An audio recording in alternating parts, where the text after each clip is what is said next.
So could we have the panelists come up for the first plenary? Mian, Walden, Bello. Okay. Joe Comerford's here. Manuel, Pino. There he is. And Reverend Sekou. Okay, there's Zia.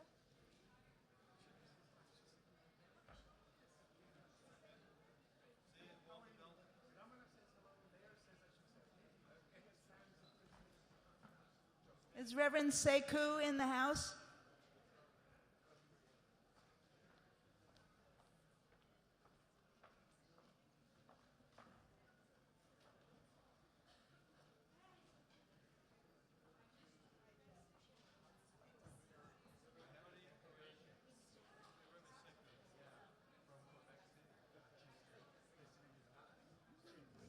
So I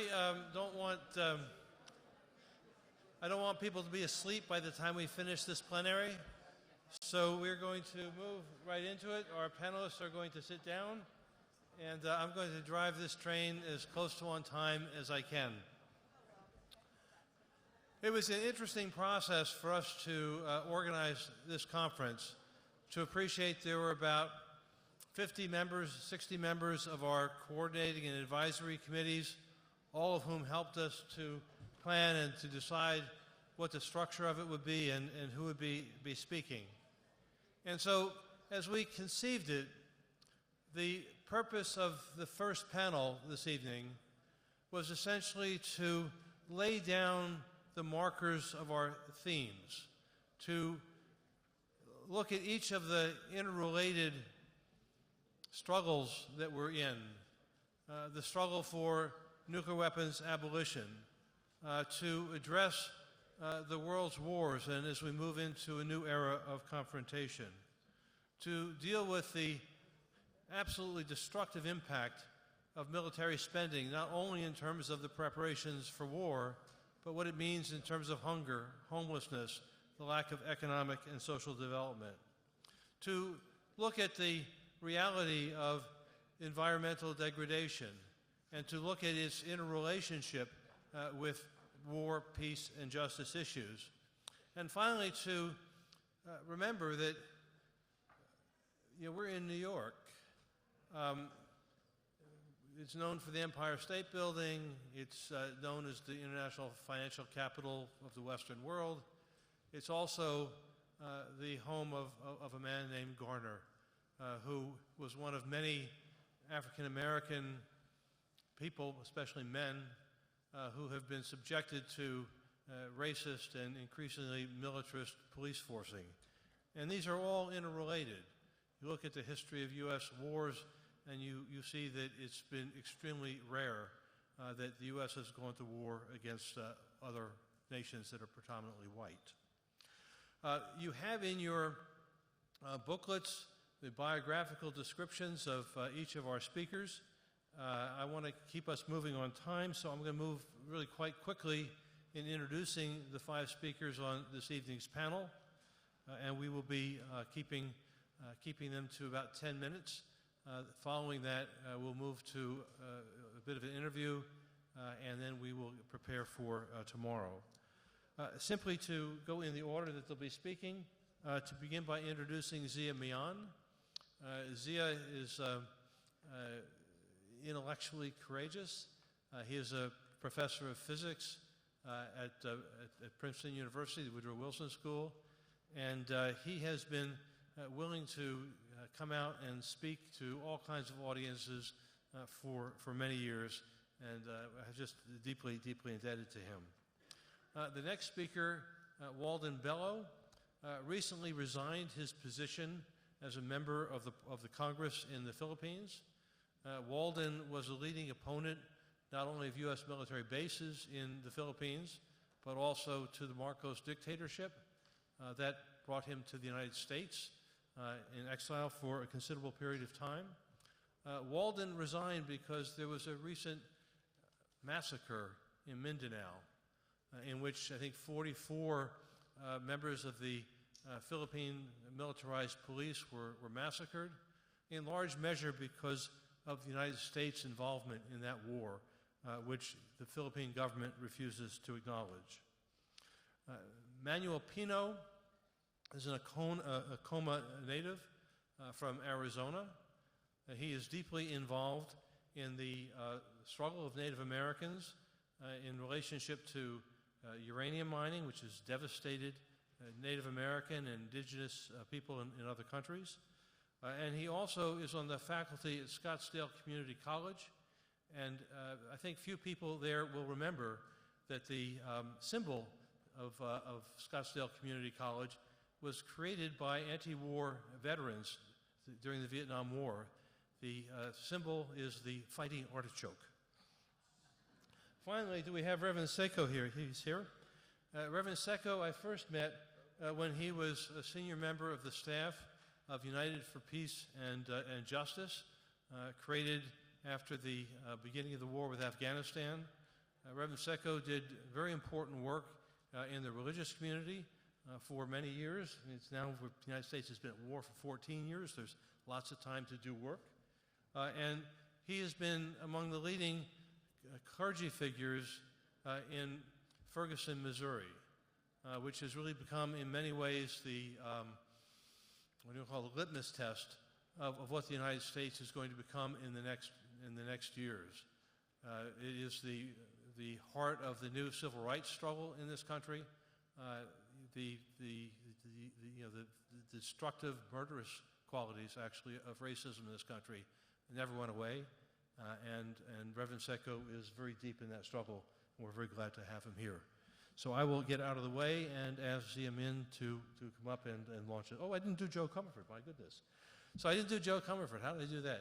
So just to say, Joe was, I had the privilege of hiring her for the American Friends Service Committee staff some years ago. And then she left us. She went to become the executive director of the National Priorities Project, which focuses on moving the money. And she is now one of the senior staff members of MoveOn.org, which is a major force in the United States for peace and justice. And she's going to blush when I say this, but Joe is also, I think, an example of how people can transform and never to underestimate people. It's not too many times that a person who's been a star in soap operas on television becomes a leader in justice and peace movements. And I'm happy to have her here, and I did get her read. Thank you so much.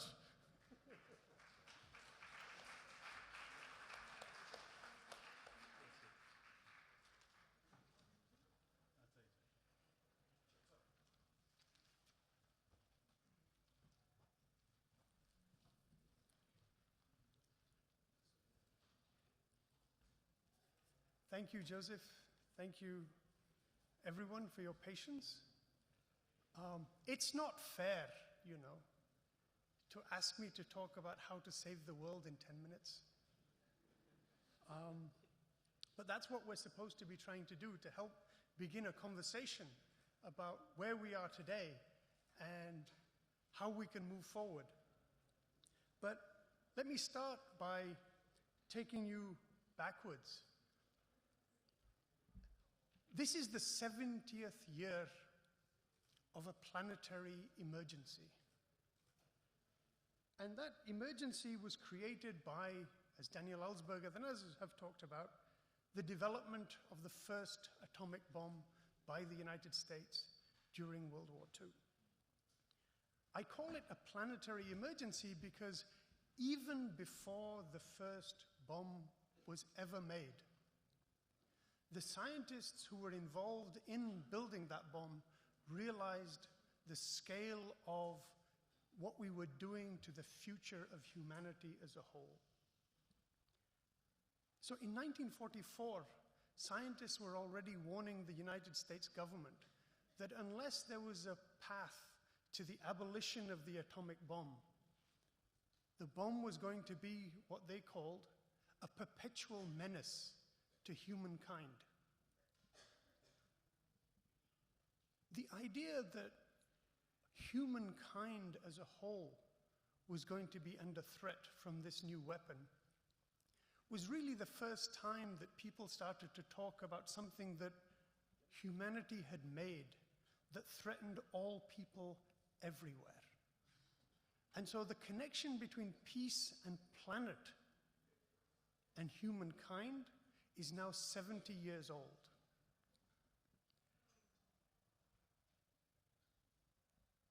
As you know, the very first resolution of the United Nations in 1946, Resolution 1.1, January 1946, called for the plan for the elimination of nuclear weapons. So the idea that a world that has just come out of the most catastrophic war in the history of humanity, with entire countries laid to waste, cities devastated, millions, tens of millions killed, that the first goal is not the reconstruction of the world, but the first goal is to stop the next war, was a measure of how stark the danger was seen to be. And by 1961, right, the year that I was born, it was clear to governments around the world that we were in a totally perilous situation. So in November 1961, the General Assembly of the United Nations passed a resolution. And I'll just read you two parts of it. And that resolution said, the General Assembly declares that the use of nuclear and thermonuclear weapons is contrary to the spirit, letter, and aims of the United Nations, and as such is a direct violation of the Charter of the United Nations.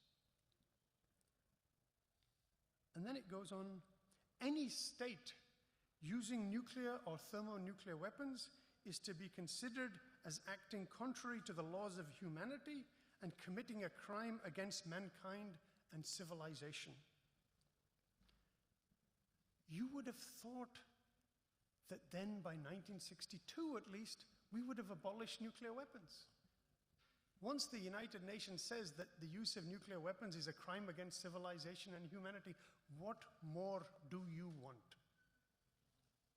And yet, between the time of that declaration and the time when the Nuclear Non-Proliferation Treaty entered into force in 1970, that 9-year period, the number of nuclear weapons in the arsenal of the United States went from less than 10,000 to more than 30,000.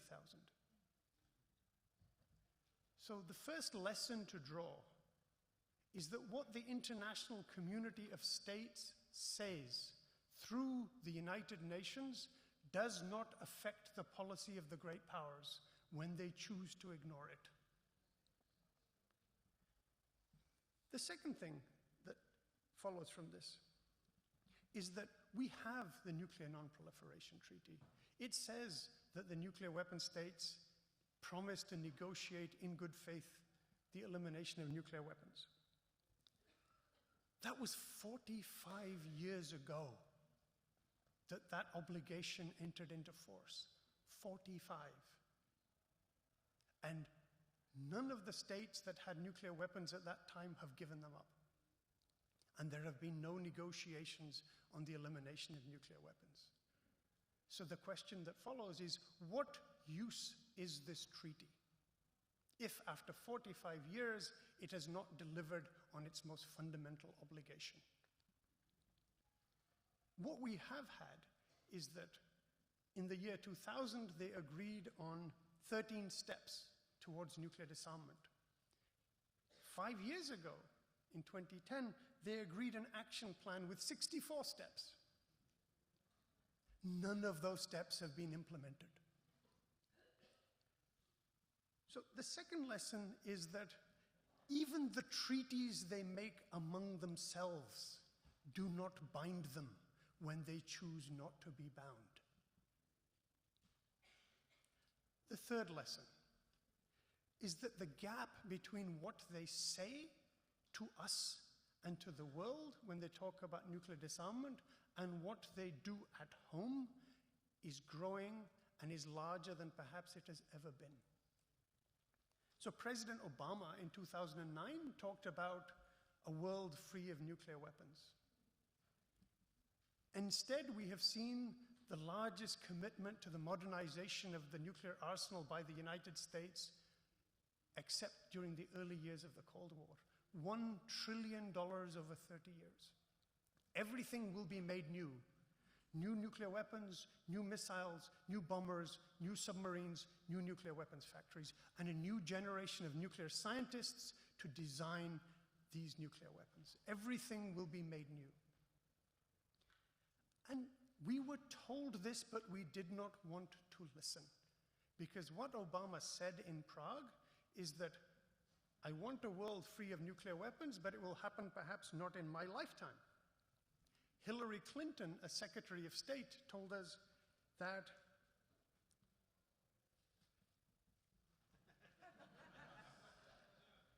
and listen, this is important because she is running for president. When she was Secretary of State, she told the State Department officials, not the public, the State Department officials, and I quote, "Our goal is of a world someday in some century, free of nuclear weapons." Not Obama's lifetime, but in some century. John Kerry, her successor, has pushed the timeline even further. He said during his confirmation as Secretary of State, and I quote, "We will be lucky if we get there in however many centuries, the way that we are going."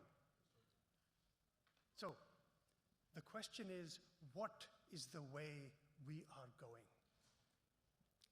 And what are we going to do about the way we are going?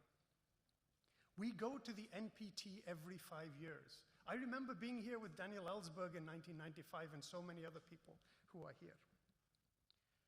We've created global coalitions of NGOs to try and raise international awareness and collectively campaign.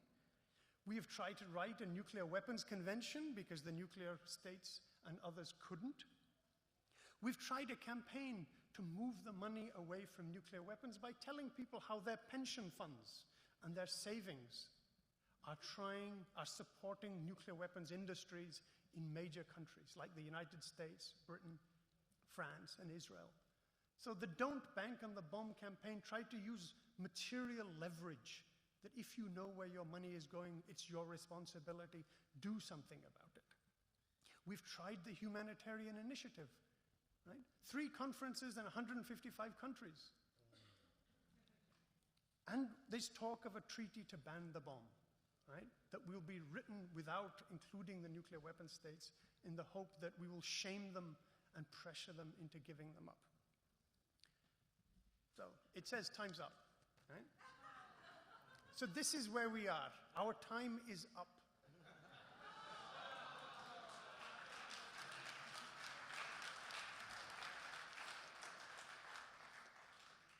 Of course, you could tell Joseph to give me another minute. So let me take this minute and abuse his generosity since he did invite me and I'm a guest.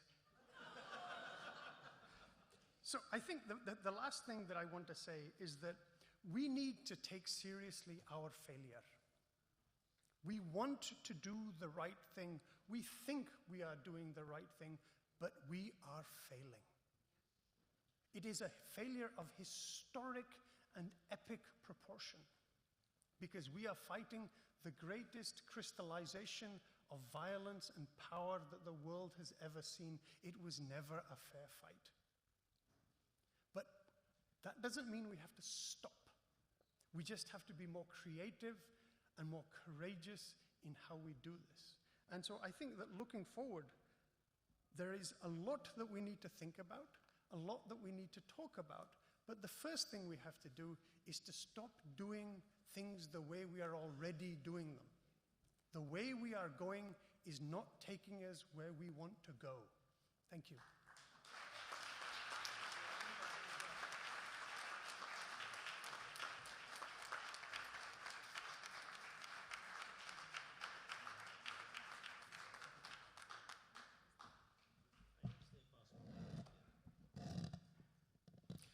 Good evening, everybody. I'm very happy to be here with old comrades, new comrades in the fight against nuclear weapons and U.S. intervention.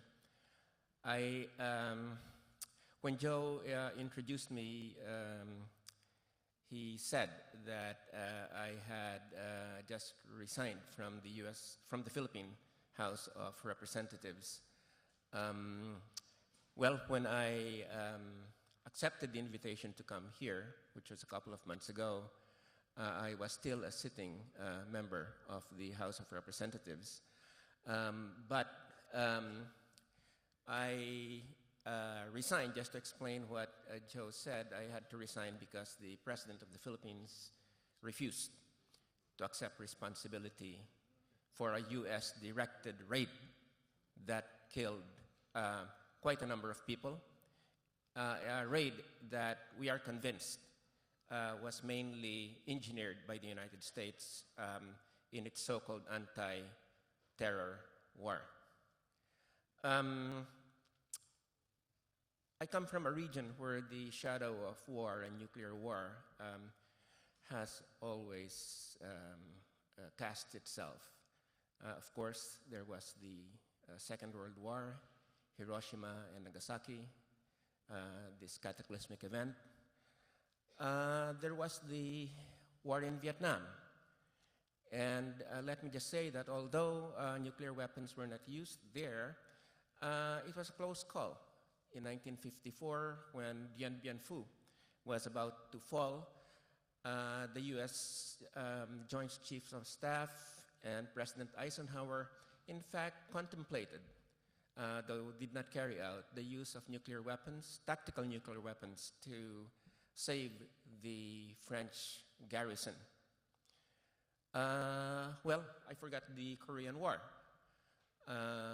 Again, that was a close call. This man, Douglas MacArthur, who went into this provocative move right up to the Chinese border in Manchuria, wanted to expand the war. And indeed, one of the measures that he had proposed was to lay out a belt of nuclear material across the Korean peninsula to prevent what he called North Koreans from crossing back into the south.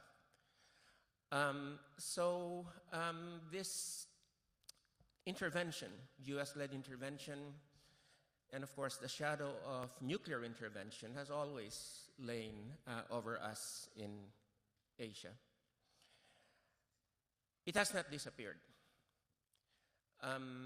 Today, we see shaping up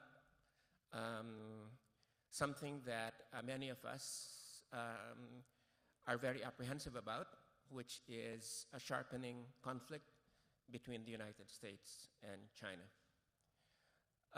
You have probably all heard about the US pivot to Asia, the effort to reorient the US strategic posture to the containment of China and to redeploy most of US forces, naval forces in particular, to the East Asian, Western Pacific area.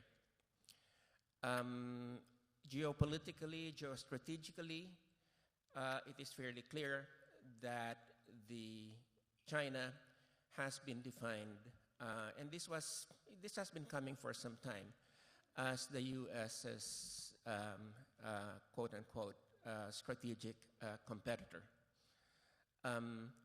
George Bush made that clear, and Mr. Obama has followed suit. And the US has, in the process, tried to reinvigorate, reconfigure, strengthen its traditional alliances in the area, and move to strongly remilitarize its presence in the area and that of its allies. Japan, of course, has now announced, the Prime Minister of Japan has basically said that he will ignore Article 9 of the Japanese Constitution, which forbids the use of war as an instrument of policy, and has articulated a policy of what he calls collective defense, that Japanese forces will participate in offensive forces outside Japan if quote-unquote allies are quote-unquote attacked. The U.S. has pushed the Philippines to what is called the Enhanced Defense Cooperation Agreement, which, to cut a long story short, makes the Philippines again host significant U.S. forces. In 1992, we had expelled the United States bases. Let me just say that, unfortunately, they're back. And it's not just one or two bases. The whole country at this point is potentially a military base, according to the terms of the Enhanced Defense Cooperation Agreement, which allows U.S. forces to operate in Philippine bases. And we all know, of course, that they're only Philippine bases in name, but they're actually, in effect, U.S. military bases in the making. The U.S. has also, as we all know, in South Asia, the U.S. has carried out this horrible policy of drones targeting people that has resulted in what is called collateral damage of so many civilians being killed. In the Philippines and in Southeast Asia, the drones may not be that visible, but what the U.S. does is use the military forces, in this particular case, the Philippines, and the police forces of the Philippines, to carry out its so-called anti-terror war. And this recent event that happened on January 25, in which a Philippine National Police Special Force that had been trained by the United States was ordered by the president to, in fact, attack and take out what a man that was considered a terrorist. And when the facts came out, it became quite clear that the U.S. provided intelligence support, that the U.S. In fact guided the policemen to their sites, that the U.S. in fact told Philippine general to fire artillery at a Muslim town, and fortunately the Philippine general refused this U.S. order. But the facts have become clear that it was a U.S.-directed operation. So let me just end by saying, that the East Asia, Western Pacific area is an area that is definitely on the verge of major crisis, and that, again, as many speakers here tonight have warned, when crisis erupts, one does not know how it will end. And let me just make a plea to all of you, from people in Asia, from people throughout Asia, Southeast Asia, that we should all stand together in order to fight the dogs of war. Thank you very much.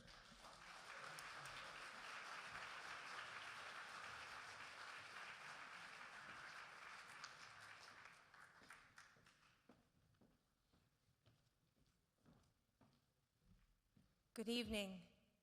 I have slides to show you. Oh, good, very good. So I'm very honored to be here this evening. I bring greetings from MoveOn.org. MoveOn is a community of 8 million folks across the country, and the abolition of nuclear weapons has been one of the main centerpieces of the leadership of MoveOn now for some time. I also bring greetings from National Priorities Project, nationalpriorities.org. I'm going to show you some numbers, talk about some numbers this evening. You can find all of these for yourself, and the folks at National Priorities would be honored their numbers could be useful, and they will customize anything I say tonight for your own good organizing. Now, Joseph, when he spoke, he very eloquently, I thought, laid the connection between the economics of this war on communities in the United States by the Pentagon spending, which continues to rob our budget of much-needed resources at home.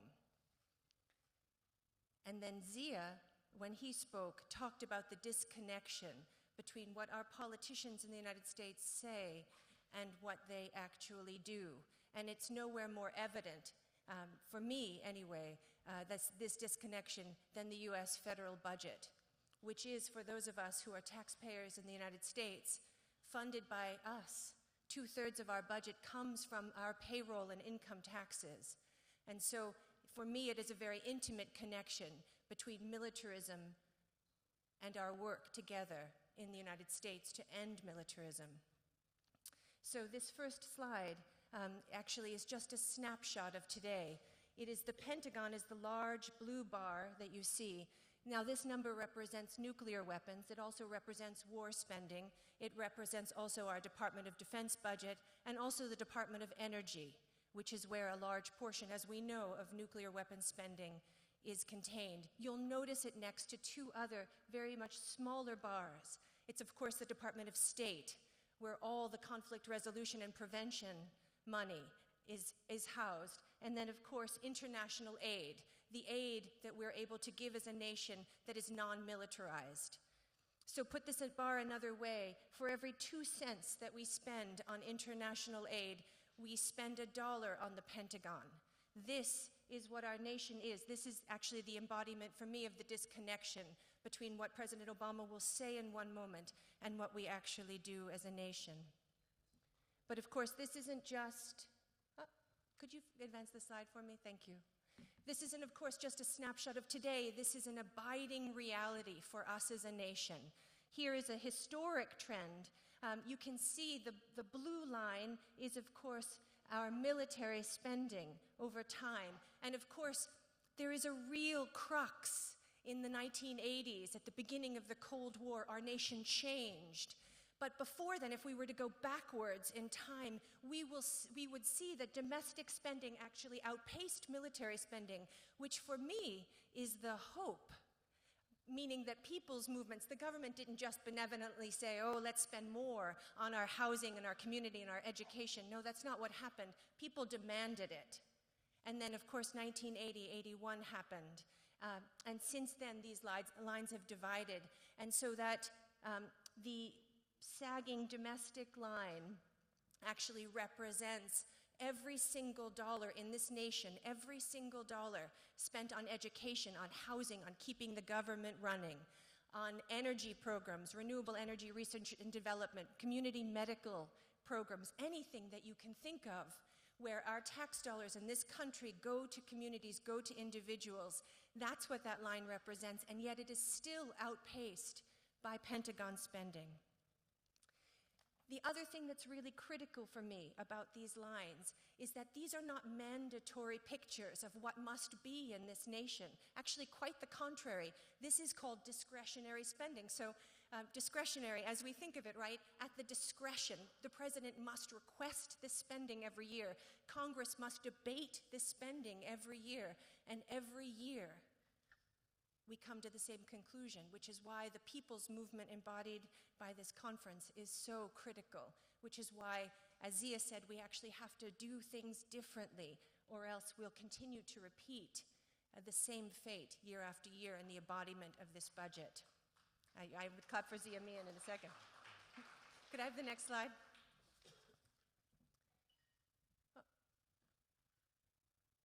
Could you advance the next slide for me? Let's see.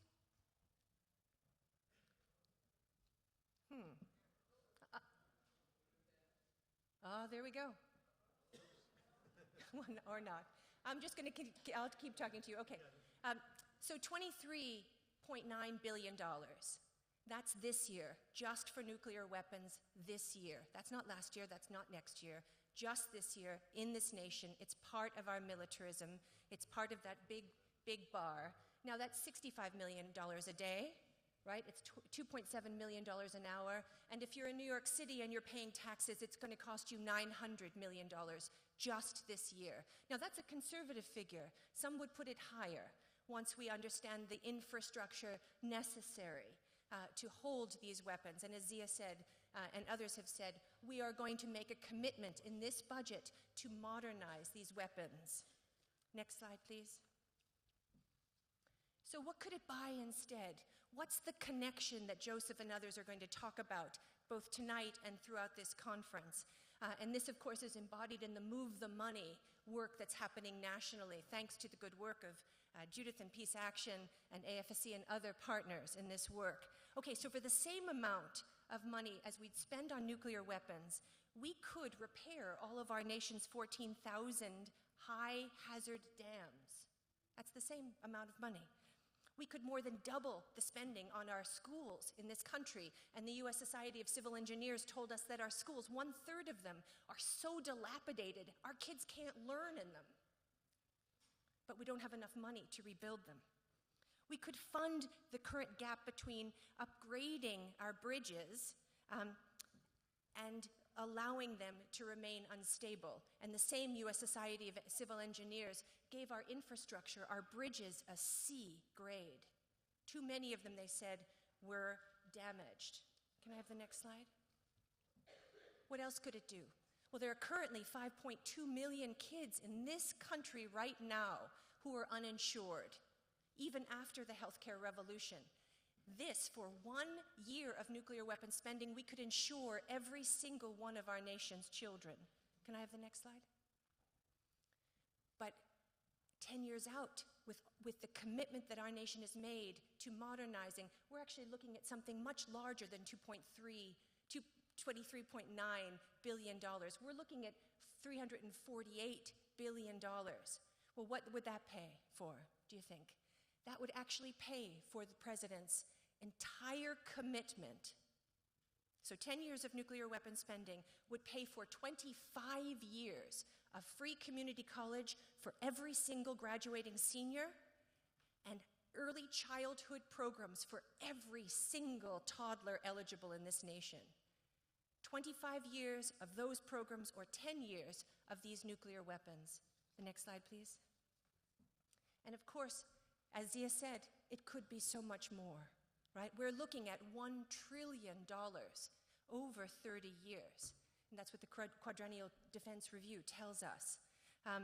So imagine $1 trillion put to work in this nation, both to meet the human needs at home or to actually increase that puny little line for international aid and State Department spending for our work in the global community. Imagine what the United States could do with that money, should we move the money, as so many people are asking us to meet the promise of this nation and our rightful and hopefully someday place in the global community. Thank you so much.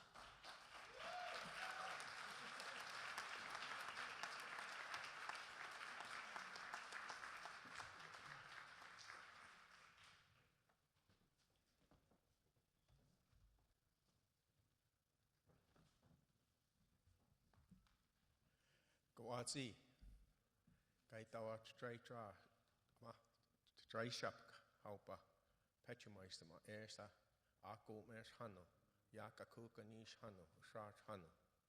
Good evening. I have greeted you in my traditional native dialect, which is Acoma Pueblo in New Mexico, where we have the distinction of being the oldest continuous inhabited village in North America.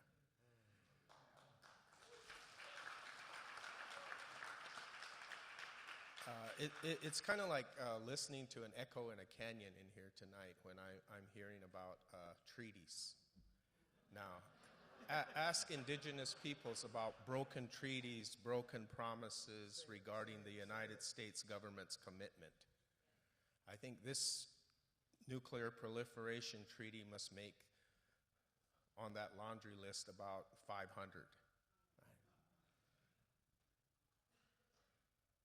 I have 10 minutes to talk about 70-year legacy of the nuclear fuel chain impacting my traditional lands and territories back home in New Mexico, at Laguna Pueblo, Acoma Pueblo, as well as our neighbors to the west, the Navajo Nation. We have lived in this legacy of uranium mining and milling, as I said, for over 70 years. All aspects of our environment have been devastated in correlation to environmental injustices, environmental racism. Like the Habakasha, we experience environmental genocide. In this 50-year process of uranium development in our homelands, this legacy has brought, as I said, contamination to our lands, to our air, to our water, and most importantly, the human health of our tribal members. The correlation drawn between the Habakasha and New Mexico is a very strong correlation, as we know where Fat Man and Little Boy were built, the Los Alamos National Laboratories under the Oppenheimer Project. Those nuclear weapons that we've got to remember that we're the only nation state in the world to ever use these weapons of mass destruction. The uranium that was used in constructing those two bombs came from the Northwest Territories in Canada, where Inuit brothers and sisters live. The uranium that was used in the testing of the nuclear arsenal that was used in Japan came from the Navajo Nation. The testing that was conducted at White Sands Missile Range in New Mexico impacted the Mescalero Apaches as it does today, as they were victimized as downwinders, as well as in the Nevada deserts in Yucca Mountain. Indigenous peoples have paid disproportionately in this front end of the nuclear fuel chain that we call uranium mining and milling. Today, there are still over 1,500 abandoned uranium mines and mills on the Navajo Nation today that have not been reclaimed, decommissioned. The impact to human health is another broken promise from the United States government. As I said, we live in contaminated communities, and some of these populations are victimized by the fact of just where they live. Many of these people didn't earn 1 penny from the uranium industry.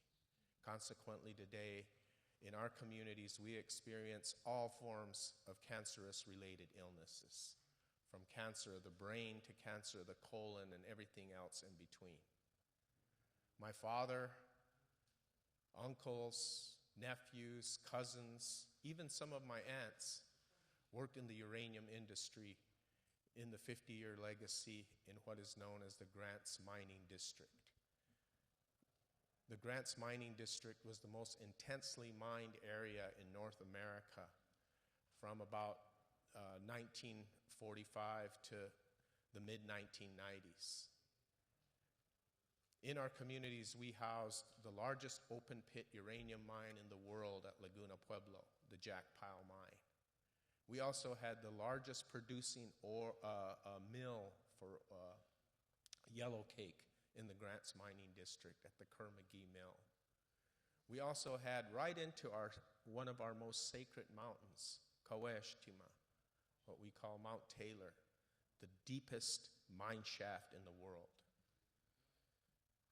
Today, these areas remain unreclaimed.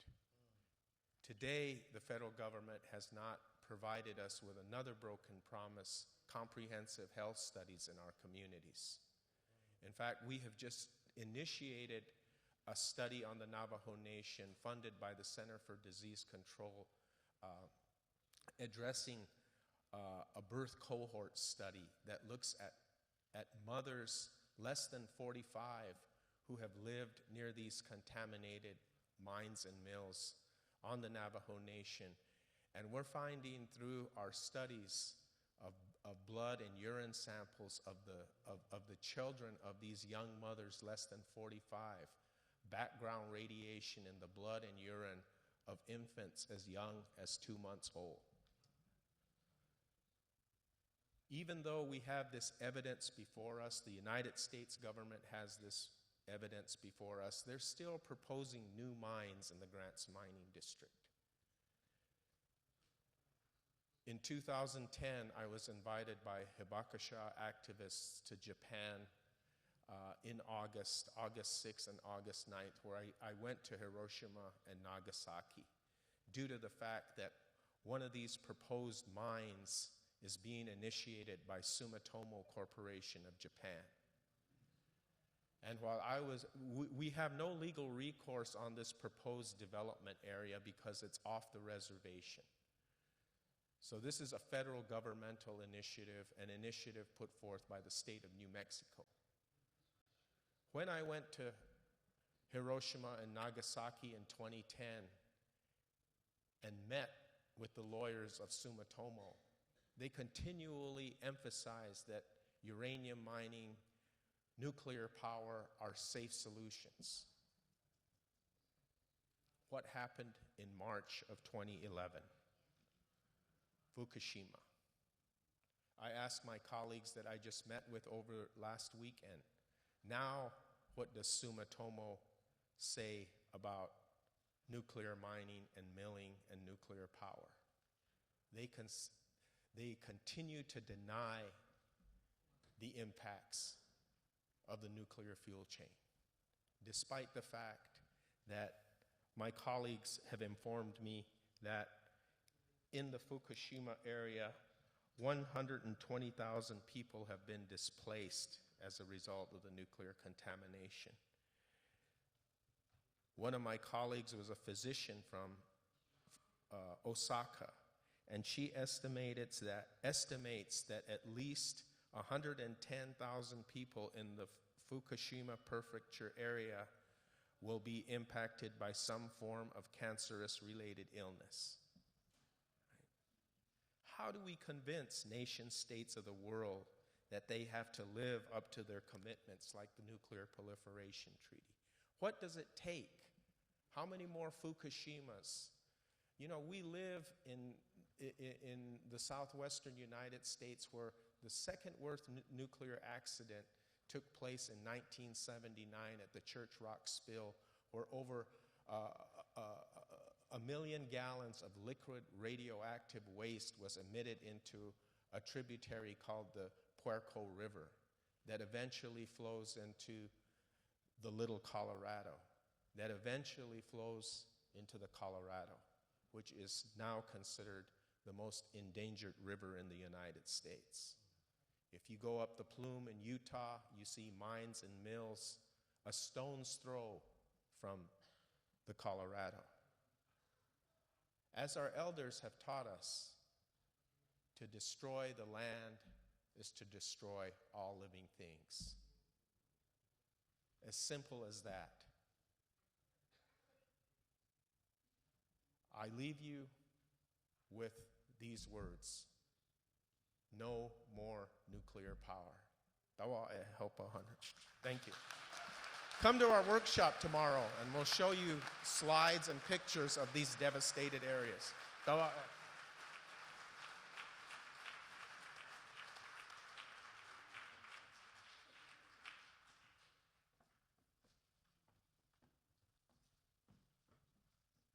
So let me begin by first apologizing to the translators.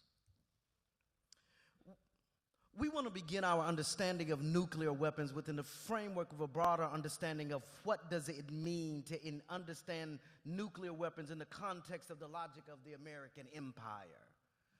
That nuclear weapons cannot exist without a certain level of xenophobia predicated on the founding of America that begins with the slaughter of Native Americans, the enslavement of people of African descent, and its sustained and continued alienation of gay, lesbian, bisexual, and transgendered persons.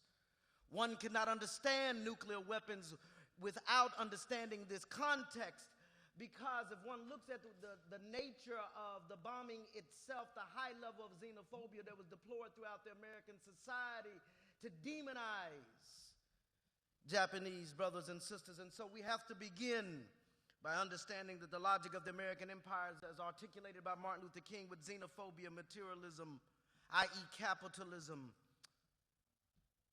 And so then within this context of the American empire and this dispossession of Native Americans, there is no clearer indication of the logic of the American empire than in the fact that every other day in America, some black mother, some brown mother is burying their child. That there's no greater indication than what we have seen in Ferguson with the high level of militarization at work on black bodies, with tanks and tear gas being deployed on black children who are demanding access to the promises of American democracy. And so then Ferguson represents a possibility for us to have a lens for understanding what are the ways in which the various sectors of our social movement can be engaged in the beating back of the ever-growing xenophobia, the high level of materialism, and the deep level of capitalist assault on the lives of everyday people.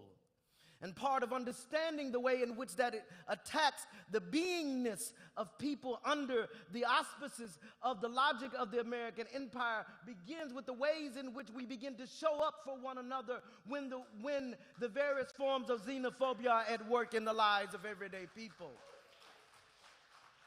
And so then the question before us is not are the ways in which we are making the connections, but what ways are we obscuring the connections that already exist?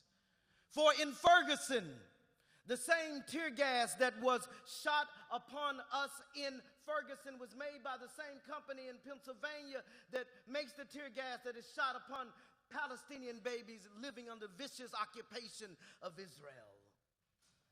That those connections are at work because what we're dealing with is a global system that is on its way, that the American empire is collapsing, and that elites around the world are attempting to make some sense of it by the international shift of both bodies and of capital.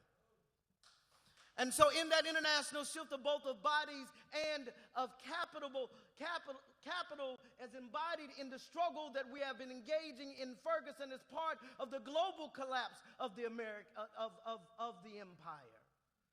For Ferguson has to be situated within the framework of a global collapse of the economy. It is very much like Tunisia. It begins with an act of disrespect. That you left our son in the street for 4.5 hours. And when we responded, you responded with tear gas and tanks and character assassinations. But a new generation of leadership has emerged. And it makes me happy. And so for you young people in the room, you know, people talk a lot of trash about millennials. But you what we've been waiting on. And that whether it be the young people who have been organizing against nuclear weapons in Japan, or the young people who are throwing stones in Palestine, or it's the young people who throw back tear gas in Ferguson, a new generation of leadership has emerged, but oftentimes we ignore this new generation of leadership through nostalgia. And Slavoj Žižek reminds us that nostalgia is a form of mourning, because the present is unbearable and the future is unforeseeable. But a new generation of leadership has emerged, and those of us who are a little more seasoned, part of our role and responsibility is to give access and to give resources, but to get out of the way. And so I want to say to our other folks who are, in my tradition, we would call them seasoned saints, that your time is up. Get out of these young people's way. And the way in which you get out of their way is acknowledging the realities, as our dear brother has already mentioned to us, that we must be able to do things differently. And in addition to the lobbying, in addition to holding politicians accountable, what we're seeing in the global resistance throughout the world is that we must be willing to take to the street. And by taking to the street, that means we must be willing to put our bodies on the line, not only simply for our issue, but we're willing to put our bodies on the line when they kill a black baby and leave him in the street for 4.5 hours. Will you show up? Will you show up when they kill a transgendered person and mutilate their bodies and cut them up in parts? Will you show up for them? Because that kind of consistency about the ways in which people's lives are impacted every day, when you show up for them, then they'll show up at your anti-nuclear rally.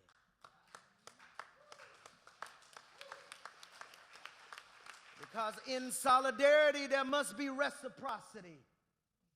My grandmama would say it like this: baby, when folks are catching hell, you ought to show up.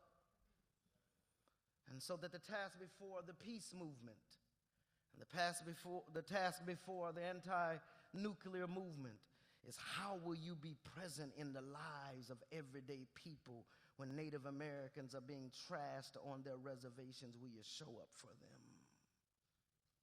Will you show up for people who don't matter? And when you show up for people who don't matter, you're rejecting the logic of the empire predicated on xenophobia, militarism, and materialism. And then lastly, let me just say this, that nonviolence and peace without ideology is vacuous.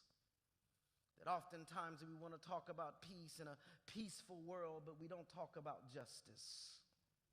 And there can be no peace where there is no justice.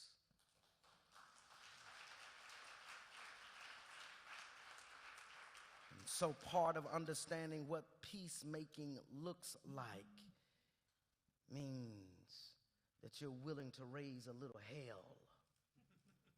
You're willing to go to jail for some folks who don't look like you.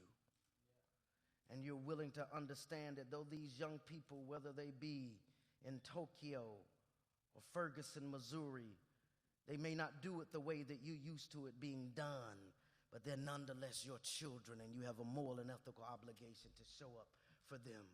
And if you're willing to do that, we might not burn this damn thing down. Bless you.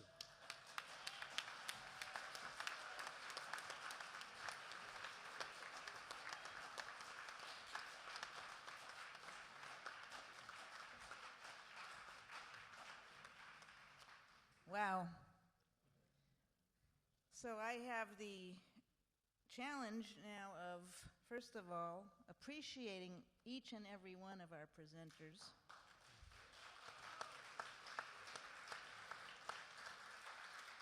As Zia pointed out right at the beginning, 10 minutes is not enough time to answer the questions that the panelists were posed with, but it was enough time to begin a conversation.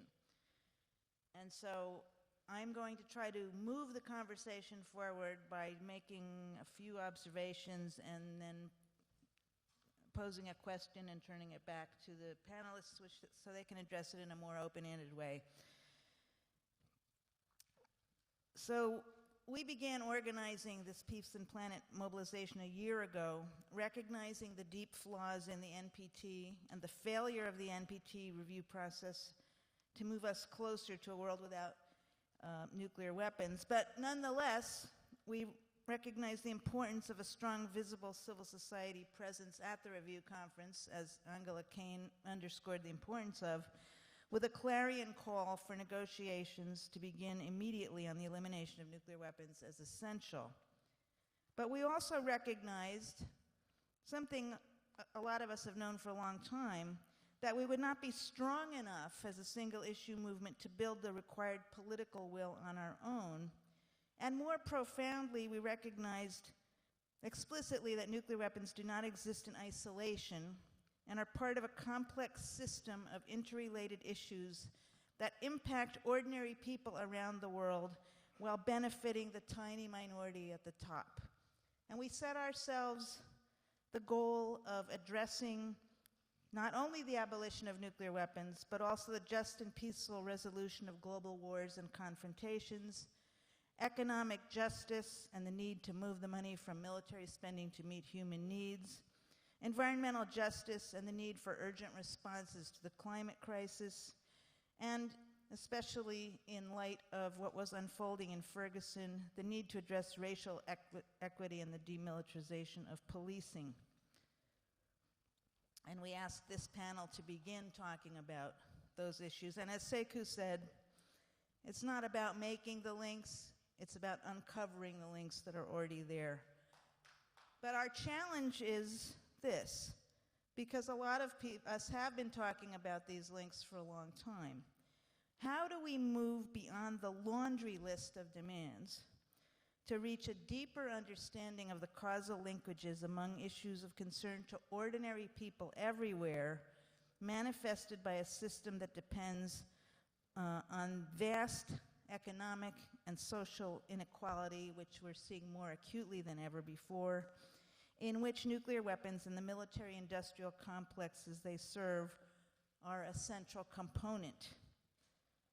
So my question to the panel, and you're only going to have about 2 minutes for this one, is, having dipped our toe in the water this evening, how can we begin to build, or maybe it's to rebuild, a truly international, intergenerational movement of movements in which people see more in common with each other than they do with their own or any other national government?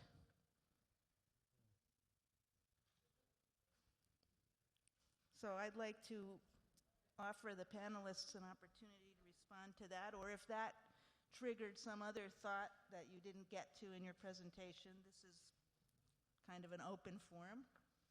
Anybody want to take that on?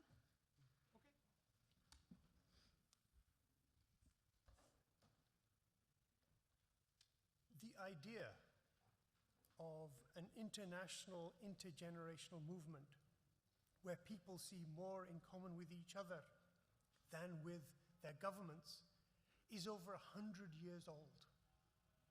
This was the presumption of communism. And we've forgotten what that was because of the history of the last 100 years.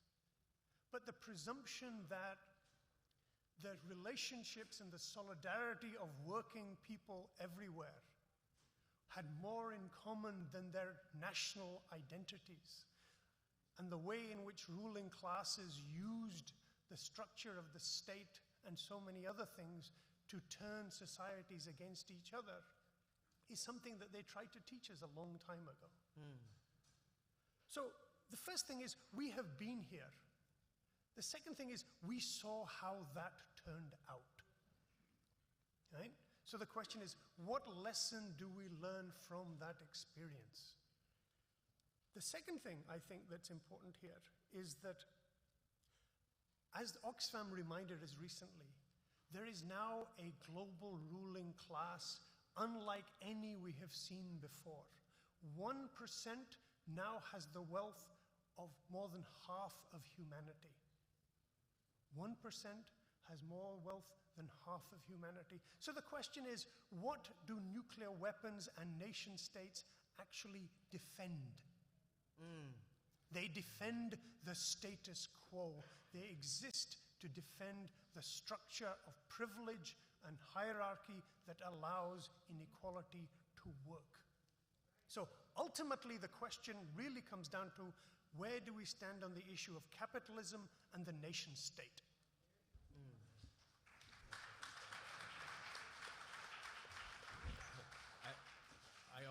I agree strongly with what was just said, and we have, as a body, formulated these intergenerational movements, right? I mean, when I started this work, I was a youth. Now I'm an elder, right? And the problem's still there. International initiatives like the World Uranium Hearing in Salzburg, Austria in 1992 that impacted indigenous populations from throughout the world that were impacted by the nuclear fuel chain, and through the correlation to globalization of multinational corporations that continue to devastate the world. And every time, it seems like every decade we see the devastation become more and more as we're finally having the scientific community and consensus come to an agreement that global warming and climate change is real. And extractive industries have contributed to this devastation of our natural world.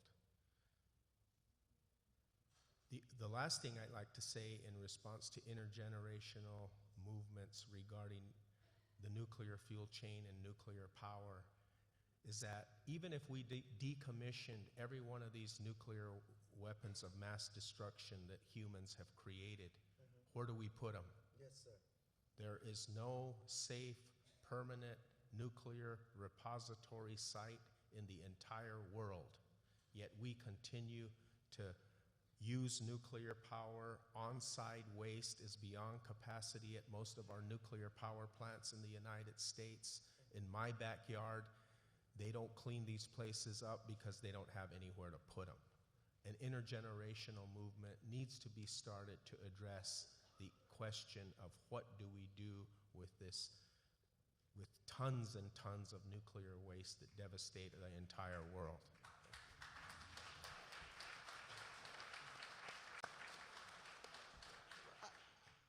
At one level, it's already here, right? So, I see Brother Michael McPherson in the audience from Veterans for Peace, who's been the co-chair of the Don't Shoot Coalition in Ferguson, which has coordinated much of our actions there.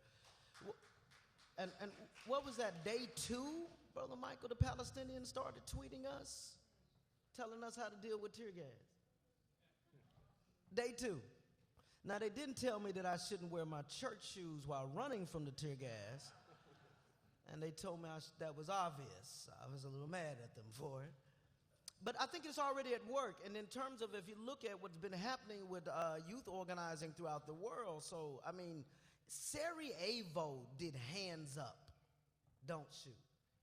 I don't even know if it's black people in Sarajevo. Right, but they fundamentally knew something about occupation, which police forces in black communities are nothing less than occupying forces, right? And so I think that part of our challenge, particularly those of us who are older, I'm not an elder, I'm just old at this point, but is that we need to hear differently, because the young folks are already doing it. And that part of hearing differently is our capacity to not simply to deal with the rage and the anger as something as part of youth, because when we temper that rage and the anger, we're actually tempering the content itself. So it's just not simply how young people say it that's at stake. How they say it is also about what is at stake. And so the capacity for social movements, particularly those of us who got, health insurance and pensions, is that the capacity of those of us who exist within the framework of the nonprofit industrial complex is that can we shake loose the neoliberal option, which in part is about privatization, individualism, as well as what they call civil speech. And so I'm saying young people are already engaging in internationalist critique. Like in Ferguson, Palestine was never an issue. We were ahead on Washington. We stand in solidarity with the Palestinians because 250 of them march with us. And so the question, I think, becomes, what are the ways in which we are presenting our bodies, excuse my narrow Christian language, I'm a clergy person, and so we're prone to it. But how are we presenting our bodies as living sacrifices? So when and where, at the risk of repeating myself, are we showing up? And when and where we show up makes it very critical. Like in Ferguson, the primary leadership is queer black women. That does a whole lot to temper homophobia. Right? I'm not saying it's not there, but I'm saying that when the queer black women showed up, not saying, come to the marriage equality rally, when Veterans for Peace showed up, not saying be anti-war, but providing the infrastructure for a social movement at work led by queer black women, right? It takes on a different character. And so I think part of it is that how do we shed the neoliberal option obsessed with privatization, individualism, and civic speech, and then be able to observe what is already happening on the ground in social movements.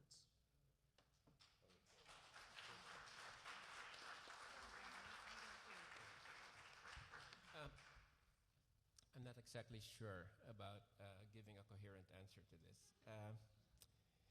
Let me just say that there is a saying that nature abhors a vacuum. And, when the Charlie Hebdo issue or incidents happened in France, I've been the chair of the Committee on Overseas Workers' Affairs of our parliament in the Philippines. And I took an interest in it because the persons that carried out the attack were immigrants, Algerian immigrants. And when I look further into the biography of Sharif and his brother, Said Kouachi, you realize that they began with a lot of idealism. They began with a lot of passion for social justice. They were angered by what was happening in Palestine. And one thing became quite clear to me, that the movement that would have taken them into its arms and helped them to become progressive activists was not there, because basically the French left, coming back here, had abandoned its universalist role of organizing people across races and classes and across gender lines. And there was that vacuum that was then filled by other forces. We call those forces fundamentalist forces. We know some of the movements that they're associated with. But I guess my sense is that there's an urgency to our task as progressive activists working across a range of issues, to be able not only to get together, but to really articulate this strong but pluralist vision of the possibility of change, whether it's on the climate issue, on the race issue, on the war issue and nuclear power. That really is a task that needs to be done, because unless we do that, other forces are really going to step in, and we can only have ourselves to blame. Yes, sir. Yes, sir. If we don't really take that extra hard effort to get across and link hands across our communities, instead of saying that it's a very big task. There's no excuse at all. Thank you.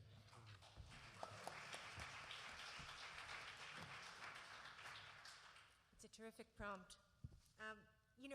As I was sitting here and I was listening to the wisdom, I was thinking that one of the things that we struggle with at Move On is how to make these issues that we grapple with real for real people. People's lives are complicated, right? And so what we have to do is tell the story of the issues in a way that these issues become as human as they possibly can be. And then we have to celebrate the incremental change. Because in fact, one of the things I think that's the greatest barrier is that it's hard to be hopeful sometimes unless we hear the stories of resistance and unless we hear the narrative told in ways that, again, real people can take hold of. And then I think that in our work together, we have to figure out campaigns where every single person is important. Because every single person is part of the change that we need. And so often, as we know, it's hard to act, right? In a time where you're just trying to put food on the table and get your kids to school, it's hard to take part in a social movement, and yet it is the act of taking part in social movements, that politicizing, that moment where we change inside, that's the treasure, if you will, of movement building when things like that happen. So it's breaking down our movements into the smallest increments, telling the story about them in the way that makes them real, and then celebrating every single incremental step. And then the last thing I'll say is that, in fact, it is essential, as much as we care about one single issue, that we care about all issues at the same time, because it is in caring and acting in solidarity that the things that we also want to manifest will manifest. If we are only single issue, we all know this. If we're only single issue, our issues won't thrive in the way that we so desperately need them to.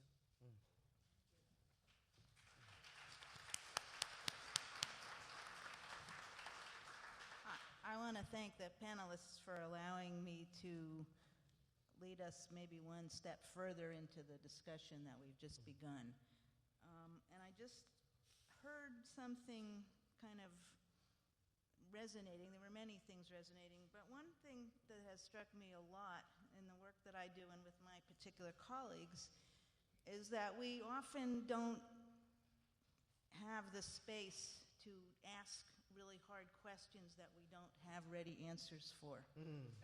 And I think in the sort of soundbite fast food world that we're living in, we need to carve out that space so that people can really think through these tough questions in a way that's not being just, they're not being just jammed to produce something. So that's one thing. And that kind of also relates to the idea of time, because we've heard about both the absolute urgency of the moment and also the recognition that we're looking at extremely entrenched, very long-term problems. And then finally, I just wanted to reaffirm what Sekou said earlier, which is so true, is that solidarity runs both ways. And I don't think that we can say that too often. I think that's one of the main symptoms that keeps us in our issue silos. So I'm going to turn over the microphone to Joseph with his concluding remarks, and thank you again.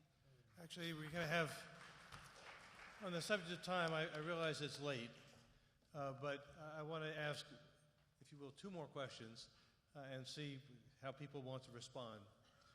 The first is that our work has just really begun tonight, and we have this ambitious schedule where the real work gets done tomorrow, in many ways, in 44 workshops. And so one of my questions to members of the panel is, how would you charge the work of those workshops, recognizing that some are people from the United States, some from Japan, some from Korea, some from France? How would you charge what they should attempt to achieve tomorrow?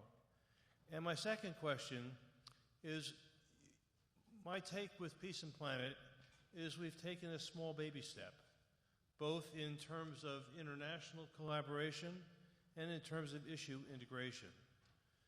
Some of us are beginning to think about where we take it beyond the NPT when it ends next month. And I'd love to have your ideas as to what Peace and Planet should become in the coming time.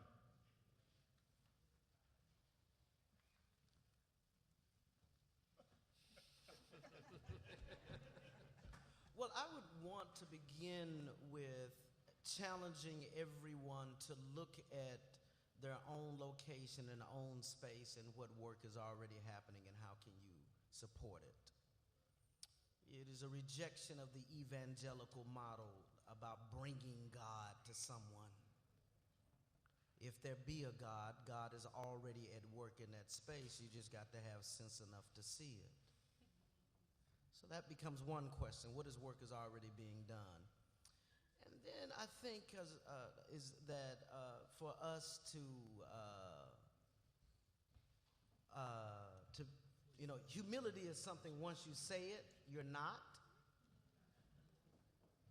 But a kind of ideological and issue-oriented humility. We ain't got all the answers. Reinhold Niebuhr, early Niebuhr, says that we're finding proximate solutions to insoluble problems. That we're going to always be insufficient. We're never going to have all of the right answers, because humans have this profound capacity to do evil to one another. And so once we fix it, there'll be no nuclear weapons, and then we'll figure out another way to blow up the planet. And so always be mindful of that. And then just to say what I've often said is that we've already won. That's why they're still building nuclear weapons. That's why they bring tanks and tear gas out on children. This is why they did what they did to the folks in the Philippines. We've already won. Because you see that level of repression comes because the way hegemony and oppression works is usually just given. You don't really have to do nothing. People just naturally go along with the status quo, right? But when we see the level of visible militarization that we've seen over the last several years, you look at all the killings of Native Americans on reservations by police over the last year. This year alone has been about 30. Because they understand that they're losing. And so we've already won. And the question before us is, do we believe that we've won? And can we begin to function as though we have already won? In my tradition, we say we speak those things that are not as though they were. And so can we do that? Can we make a commitment that when we leave here, we're going to function and organize as though the ban on nuclear weapons has already happened? And that ain't optimism. That's hope. That's making a way out of no way. And if we begin to function that way, because part of the struggle that we face is not simply a struggle against material resources, but it's an existential struggle. I'm saying for me, and I'm talking about what I know, I'm saying for me, being in the streets of Ferguson with young people with nothing but their voices, standing in front of tanks and tear gas and telling the police, we ain't going home, you go home.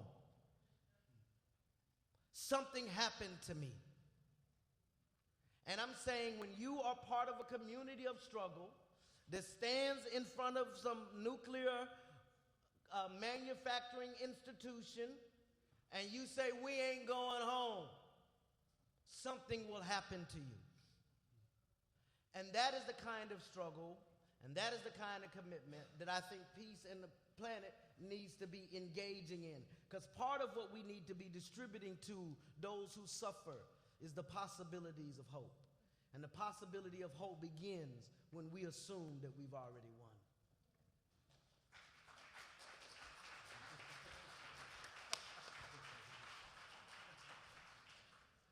So, I'm not a religious person. Me either.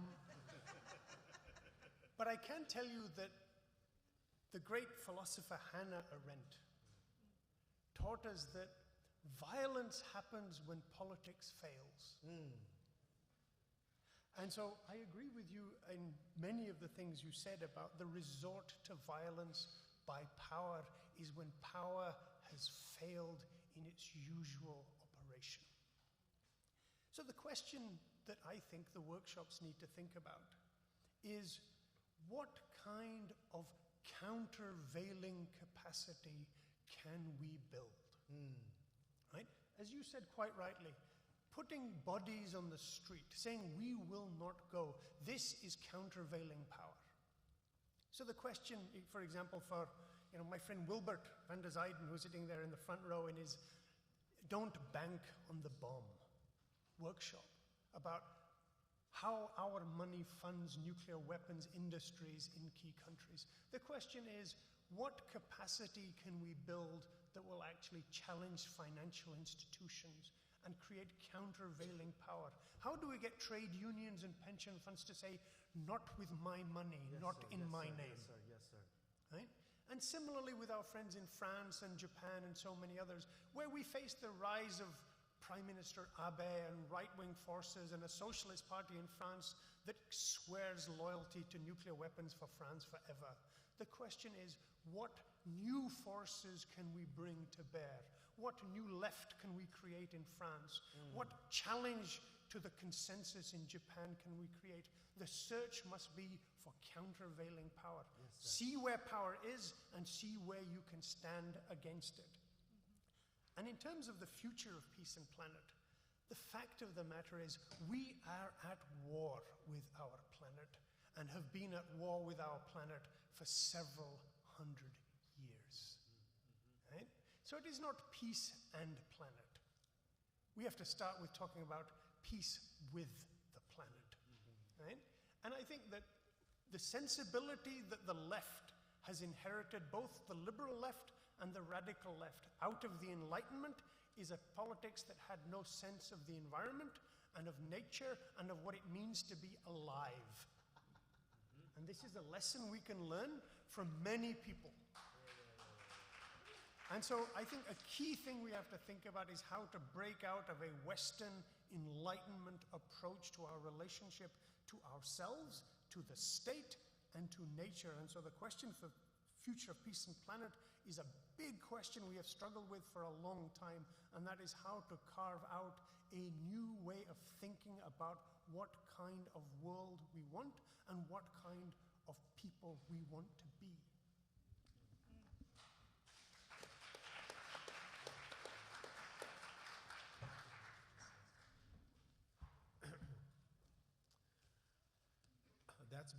That's been the challenge for over the last 500 years as Indigenous peoples. We've been trying to empower this colonial mentality that we've had to live under. Right? It's as simple as protecting the mother who nurtures you. But that's such a hard thing to get across, you know? Education and empowerment are tools, just like protest and movements are tools. When we solidify and unify and work as one rather than divided, has resulted in victories. Numerous indigenous nations have said no more uranium mining on their lands and territories. The Navajo Nation, the Havasupai Nation, the Wallapai Nation, nations in Canada, as there was just completed a World Uranium Summit in Quebec City, Canada, April 16th, where a declaration was produced addressing many of the issues that were discussed and addressed here tonight. So I think the world community has come together, self-realization that we cannot continue to let the enemy, nation-state governments of the world, corporate, multinational corporations of the world dictate our devastation. Through empowerment and education, solidarity in our communities, as I said, these may be small steps, but they're victories, right? The fact that the Navajo Nation has 1,500 abandoned mines. As we've educated tribal government officials of the devastation of living near radioactive contaminants, it's resulted in the ban, as numerous other tribes, as I said, have taken that same action. So I think that we, as we said, we realize, as was said earlier, we realize the length, the size of what we're confronted with as pitiful two-legged human beings, being controlled by the economic situations that we have to all rely on to survive. So overcoming and unifying, empowering, educating, even though they result in small victories, they're better than no victories at all.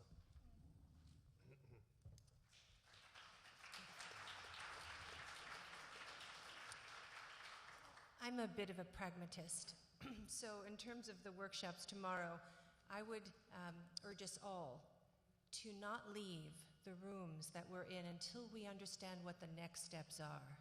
So often the work in front of us is so consuming that, in fact, we don't leave enough time to chart the next steps that will take what has happened here at Peace in the Planet and bring it forward. And then in addition to charting the next steps, actually articulating who else we have to have the conversation we just had with. Who else do we need to reach out with and make that connection, reach out to and make that connection? Those are two, I think, pieces of each workshop that will make the difference in terms of going forward. And then in terms of Peace in the Planet, we have to ask ourselves continually, who benefits from a continual hold on nuclear weapons? We have an idea, but we need to get actually better at making that idea, laying it bare, and actually articulating it in a way that we can take incremental steps to bringing down the structure that is holding us right now in place.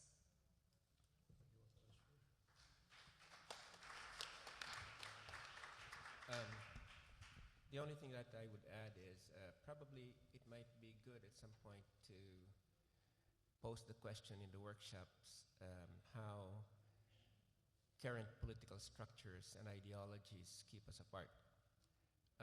The reason I say this is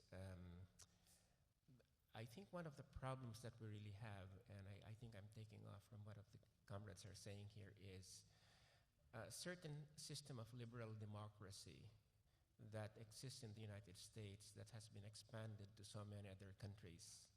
And since the 1980s has become the model that has been adopted in many parts of the developing countries that move away from dictatorships.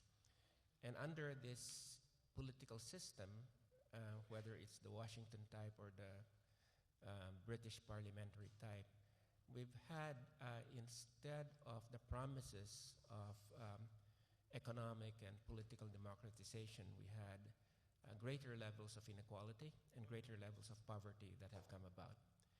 So one of the things we really need to do is to look at, how we deal with this system, because, for instance, in developing countries at this point, our struggle is not against dictatorships.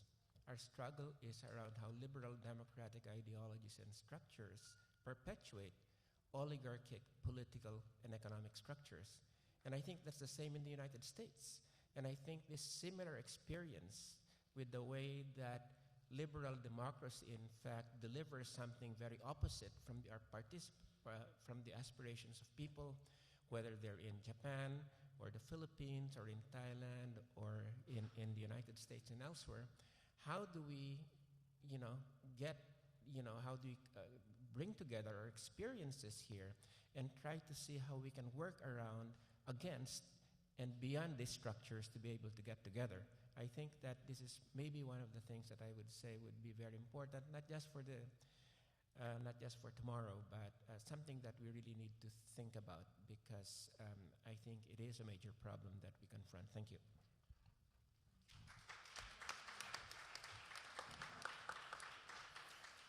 I don't know about you, but I feel that it's been a very humbling privilege to be among the people who we've had here tonight as teachers.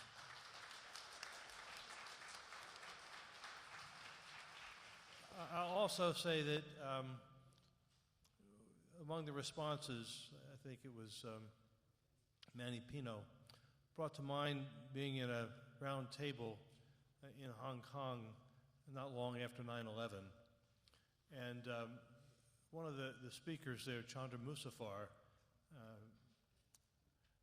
said, in the Islamic world, we're struggling over what Islam is and what it's going to be.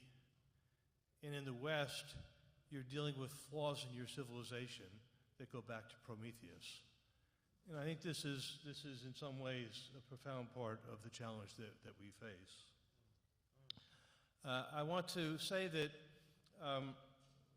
also, I guess in response to Reverend Sekou, that what we see with the relative decline of the United States, I think a story in the New York Times in the last couple of days about the United States being last in terms of infant mortality among advanced economic states, our bridges collapsing, our political system now, we're losing democracy in terms of the ability, the Supreme Court saying you can go out and buy your politician, buy your election.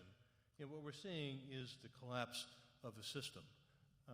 And in crisis there's opportunity, but there's also danger. And I think this is the moment that we're in. But to appreciate those of us who have the gray hair, remembering systems and structures of oppression that many of us found difficult to imagine ending. You know, I remember the bombs in Vietnam and everything we did to stop them, and wondering could it ever end. And it was our small collective actions, one after the other, that added the weight. Think about the end of apartheid in South Africa. Think about the changes in women's rights, gay, lesbian, transgendered people. To appreciate the importance of our individual small actions, our collective actions, and our solidarity. So it's late, and we're going to begin early tomorrow morning. I hate to tell you that, but the reality is that we have an incredible program, and in understanding the opportunities that we have, many of us don't understand that we have significant allies in political power, elected officials. And so we have, as you'll see in the program, a number of really quite exceptional political leaders who I think can share other perspectives and give us other ideas in terms of how we move forward. So we are going to be starting tomorrow morning at 9 o'clock. That gives you plenty of time to get a beer tonight, get some sleep, and to be here. We're going to start on time at 9 o'clock. We want you here. We've brought together just an extraordinary group of people, and getting up a little bit early. So, you know, Sekou was talking about putting your body somewhere. Put your body here tomorrow morning at 9 o'clock. Take care. Thank you.